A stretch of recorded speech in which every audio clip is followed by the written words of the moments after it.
ஏதாவது காரணம் காட்டி பத்திரப்பதிவை நிறுத்தக்கூடாது. கோர்ட் தடை விதித்த ஆவணங்களை மட்டுமே பதிவு செய்யக்கூடாது. நீதிமன்றத்தால் தடை விதிக்கப்பட்டால் மட்டுமே அந்த ஆவணத்தை பதிவு செய்யக்கூடாது என்றும், இவை தவிர ஏதாவது காரணம் காட்டி ஆவணத்தை பதிவு செய்யாமல் திருப்பி அனுப்பக்கூடாது எனவும் பதிவுத்துறை தலைவர் தினேஷ் பொன்ராஜ் ஆலிவர் உத்தரவிட்டுள்ளார்.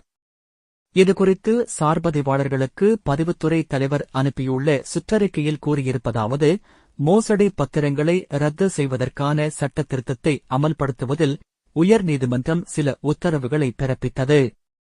இதை சரியாக புரிந்து கொள்ளாமல் பெரும்பாலான சார் பதிவாளர்கள் செயல்படுவதாக புகார்கள் வருகின்றன. சொத்துக்கள் பரிமாற்றம் செய்ய ஆட்சேபம் தெரிவித்து யாராவது மனு கொடுத்தால் அதை ஏற்று பதிவுக்கு வரும் பத்திரத்தை நிராகரிக்கக்கூடாது. மனுவில் சான்று ஆவணங்கள் முழுமையாக உள்ளதா என்று ஆய்வு செய்ய வேண்டும். தடை மனு கொடுப்பவருக்கு குறிப்பிட்ட சொத்தில் உரிமை கோரவும் ஆட்சேபம் தெரிவிக்கவும் சட்டப்பூர்வ ஆதாரம் உள்ளதா என்றும் பார்க்க வேண்டும். உரிய திருப்தி ஏற்படாத நிலையில் பத்திரங்களை நிராகரிக்கக்கூடாது. சொத்தின் மதிப்பு குறைவாக குறிப்பிடப்பட்டு இருந்தால் உரிய விசாரணை நடத்தி 47-A விதிப்படி மேல்முறையீட்டு ஆய்வுக்கு அனுப்ப வேண்டும். அதைத் தவிர்த்து வழிகாட்டி மதிப்பை விட குறைவான மதிப்பு குறிப்பிடப்பட்டுள்ளது என்று கூறி பத்திரத்தை நிராகரிக்கக்கூடாது. கடனில் மூழ்கிய சொத்துக்களை கடனீட்டு சட்டத்தின்படி வங்கிகள் ஏலம் விடுகின்றன. இதை ஏலத்தில் எடுப்பவருக்கு விற்பனை சான்றிதழ் வழங்கப்படுகிறது. இதுபோன்ற விற்பனை சான்றிதழ்களை பதிவு செய்ய மறுக்கக்கூடாது. பதிய மறுப்பதாக புகார் வந்தால் சார் பதிவாளர்கள் மீது கடும் ஒழுங்கு நடவடிக்கை எடுக்கப்படும். பத்திரப்பதிவு செய்ய வருவோரிடம் பதிவு அலுவலர்கள் சிட்டா, அடங்கல், வாடகை மதிப்பு சான்றிதழ், வரைபடம் உள்ளிட்ட ஆவணங்களை சமர்ப்பிக்க வேண்டும் என கட்டாயப்படுத்தக்கூடாது.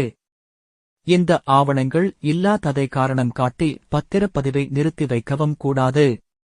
விவசாய நிலங்களை மனைப்பிரிவாக பதிவு செய்யக்கூடாது. ஆனால் குறைந்த பரப்பளவு விவசாய நிலங்களை விவசாய நிலமாக விற்க வாங்க தடை இல்லை. சாலையை ஒட்டியுள்ளது என்று கூறி குறைந்த பரப்பளவில் கைமாறும் விவசாய நிலங்களை பதிவு செய்ய மறுக்கக்கூடாது. குறிப்பிட்ட சொத்து தொடர்பாக எந்த ஆவணத்தையும் பதிவு செய்யக்கூடாது என்று நீதிமன்றத்தால் தடை விதிக்கப்பட்டால் மட்டுமே அந்த ஆவணத்தை பதிவு செய்யக்கூடாது. இவை தவிர ஏதாவது காரணம் காட்டி ஆவணத்தை பதிவு செய்யாமல் திருப்பி அனுப்பக்கூடாது. மேற்கண்ட இந்த வழிகாட்டுதல்களை சார்பதிவாளர்கள் முறையாக செயல்படுவதை மாவட்ட பதிவாளர்கள், துணை பதிவுத்துறை தலைவர்கள் உறுதி செய்ய வேண்டும். இவ்வாறு அவர் கூறியுள்ளார்.